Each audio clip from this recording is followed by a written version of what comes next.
que vamos a darle la bienvenida a Florencia. ¿Cómo estás? ¿Cómo estás, Laura? Muy bien, feliz de estar acá. Ay, me alegro, me gusta, me gusta. Hoy me gusta el tema, ¿no? Porque Sí. nos vamos, ¿quién en algún momento no ha comprado algo que en realidad no era como se presentaba a la vista, ¿no? Sí, y lo difícil que es cuando hablamos desde el punto de vista emocional. Porque convengamos que si tratamos de entender qué es una estafa emocional, es un tipo de manipulación donde la persona básicamente se aprovecha de nuestros sentimientos, de nuestra confianza, de nuestras vulnerabilidades, nos vende algo que no es. Y generalmente se hace con un interés con intereses particulares, que pueden ser económicos, que puede ser conseguir algo del otro, que puede ser cualquier cosa, pero que obviamente no tiene nada que ver con el amor. Pero está muy bien disfrazado. ¿Y cómo salimos de ahí? ¿Y cómo salimos de Porque ahí? meterse es fácil, ¿no? O sea, te regalan algo que se presenta perfecto para vos, ¿no? Sí, imagino. sí. De hecho, el sentimiento que la mayoría de las personas tiene es esta cuestión de que es la persona que yo estaba esperando, que me da todo lo que necesito, que es la persona ideal. Claro. ¿Sí? Pero bueno, de alguna manera, ¿cómo salgo y cómo empiezo a salir? Tratando de identificar, no siempre es fácil, vamos a tenerlo en cuenta, tratando de identificar cosas que nos hagan tener una idea de cómo se supone que estoy cayendo en esta estafa. Hay inconsistencias, entonces de repente me dice que me ama, pero cuando estamos en una reunión con amigos me descalifica delante de todo el mundo, por ejemplo. O toda la culpa de lo que sucede recae sobre mí, siempre. O aparecen frases donde uno está, digamos, es manipulado a través del amor o del miedo, donde decimos, bueno, si vos me quisieras, harías esto. ¿Cómo, más allá de ir identificándolo Sí. y que seguramente está el factor, bueno, los de afuera que muchas veces te indican, ¿no?, algunas cuestiones, digo, me parece que se tiene que dar una serie de factores. La persona también tiene que estar, no sé si la palabra es sola, pero sí transitando un momento personal como para que estos personajes entren, ¿no?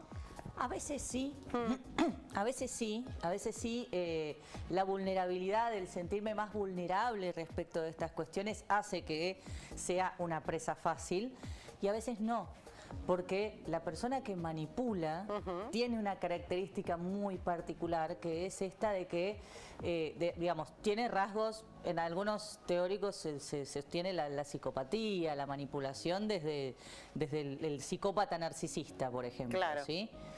Entonces, a veces son personas muy seductoras, muy manipuladoras, muy sugestionadoras, y hay un punto en el que a veces uno fácilmente podría caer, digamos, todos podríamos ser víctimas. Obviamente que si uno es un poco más débil, si uno está un poco vulnerable o acaba de salir de una relación muy difícil y de repente me encuentro con el ideal, donde todo es maravilloso, es mucho más probable que caiga. No hay ideal, o sea, el primero y principal, ¿no? Habría que, el ideal o en ese lugar o en ese pedestal, pero claro, lo ponemos nosotros de acuerdo a nuestras necesidades. Sí, es que en realidad el ideal es lo que tenemos en la cabeza. De hecho, cuando discutimos con una persona, no discutimos con la persona, discutimos con la que tenemos acá, que contrasta con la que está afuera.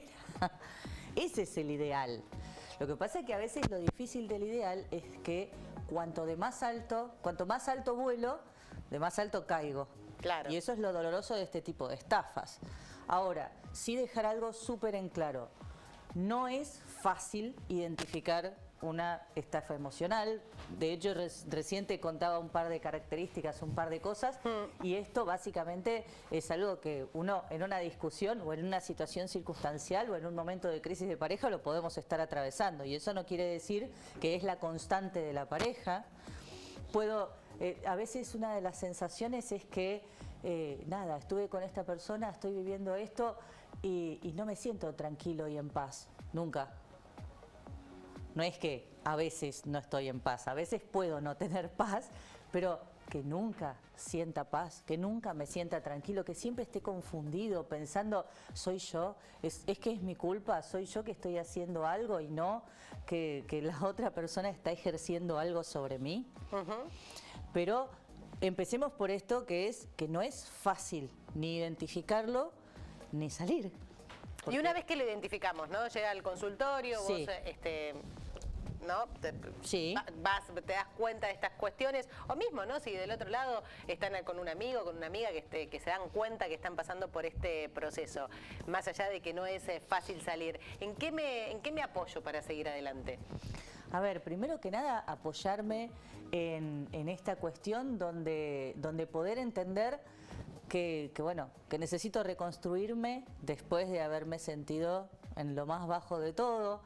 Es normal que una de las primeras reacciones cuando me doy cuenta sea negarlo. Claro. Porque el temor a la pérdida es tremendo. Claro. Entonces, ¿y cómo? Y si esto que para mí era genial, que era ideal, como decíamos recién, si yo admito que esto es un problema, entonces una vez que salimos de ese proceso de negación, que entendamos que la negación es un mecanismo defensivo, es normal, todas las personas en algún momento lo hacemos, empezar a reconstruirse es poder reconciliarnos con nosotros mismos. En algún momento yo he contado que la mayoría de los procesos emocionales son bidireccionales, hacia afuera y hacia adentro, y el perdón también lo es. Claro, perdonarse, porque uno no hace nada malo, ¿no es cierto? Claro, realmente, uno se enganchó con una propuesta, qué sé yo, cuando ves un pantalón y bueno, que querés que te quede bien y no te queda, y bueno, vamos a buscar otro, o vemos la posibilidad, o nos compramos una falda, digo, pero a lo que voy es, no es culpa, no es culpa nuestra para absolutamente nada, hay que salir de esa realidad, y muchas veces se necesita la ayuda profesional. Sí, a veces necesitamos la ayuda profesional, como bien decías recién, es necesario entender que no es mi culpa, que por más que me hayan convencido de que era mi culpa, no lo es. A veces necesitamos ayuda profesional y a veces quizás necesitamos pasar un tiempo solos para volver a encontrarnos. Claro. Lo más importante de todo esto es que después de haber atravesado una de estas situaciones, es importante no dejar de creer en el amor, sino aprender a diferenciar entre una buena relación y un buen vínculo y algo que puede ser tan peligroso como una estafa emocional. Claro. Pero sí saber que tengo la capacidad de ser amar, de ser amado, de poder sentirme bien y de poder salir adelante, aunque nos haya tocado vivir una situación difícil. ¿Por redes dónde nos encontramos, Flor? Por redes nos pueden encontrar a través de Instagram como @lacienciadelsexo.ok. Bien, ahí consultas, dudas, lo que quieran. Nos estamos viendo la semana que viene. Sí. Buenísimo, acá te esperamos. Gracias. Nosotros seguimos con Germán.